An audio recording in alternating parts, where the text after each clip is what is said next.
Hello everyone, welcome to Riyaz blog. তোমরা সবাই কেমন আছো? আশা করি সবাই ভালো আছো। আমিও খুব ভালো আছি। তো আমার কুলে যে বাচ্চারা দেখছো না, এটা আমার কাকুমুনির মানে মেয়ে। তো আমি ওকে নিয়ে অল্প মানে খেলাধুলো করছিলাম। তো আমার বোনই হয় ও। তো এদিকে দেখতে পাচ্ছ ফাইনালি রেডি হয়ে যাচ্ছি, মানে কোথায় যাব তোমাদের সাথে আজকে এটাই শেয়ার করব। তো যাচ্ছি মানে সরস্বতী পূজা মানে ঘুরতে। তো মানে লঙ্কাতে ঘুরবো, মানে কিছু কিছু পুজো দেখবো লঙ্কাতে। আর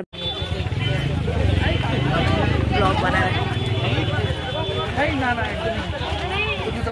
তো দেখতে পেরেছো মানে অনেক ভিড়, কিচ্ছু মানে বলা যাচ্ছে না, কারণ তোমরা কিচ্ছু শুনবে না, অনেক ভিড় আর অনেক কথাও চলছে এখানে, মানে সব মেয়েদের অনেক কথাও চলছে এখানে। তো এদিকে দেখতে পাচ্ছ লঙ্কা কলেজের পিচের সাইডটা মানে দেখছিলাম অল্প, এখানে ফটো উঠবো।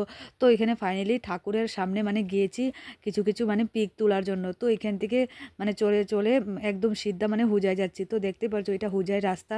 তো হুজাইতে গিয়ে তোমাদের সাথে দেখা হচ্ছে। তো এদিকে দেখতে পাচ্ছ হুজাইতে এসেছি আর অনেক মানে খিদে লেগেছে, তো তার জন্য একটা রেস্টুরেন্টে ঢুকেছি খাওয়ার জন্য। তো কিছু কিছু পিক তোমাদের সাথে শেয়ার করলাম, এটা আমার মার সাথে কিছু কিছু পিক তোমাদের সাথে শেয়ার করলাম। তো এদিকে দেখতে পাচ্ছ পুচকি মানে একটা স্কুটিতে বসেছে, ওর সাথে মানে একটা পিক তুলে নিলাম। তো এদিকে একটা মানে ঠান্ডা খেয়েছিলাম অল্প লাস্সি। তো এদিকে বিরিয়ানির ফটোটাও তোমাদের সাথে শেয়ার করলাম। তো আজকের ব্লগটা কেমন লেগেছে বন্ধুরা প্লিজ লাইক কমেন্ট করতে ভুলবে না। নতুন বন্ধু পুরনো বন্ধু আমি সবাইকে বলছি, যদি আমার ইউটিউবটাকে নতুন করে দেখছো প্লিজ সাবস্ক্রাইব করতে ভুলবে না। আজকের মতন এতটুকুই, টাটা বাই বাই। নেক্সট কোনো ব্লগে আবার তোমাদের সাথে দেখা হচ্ছে, টাটা।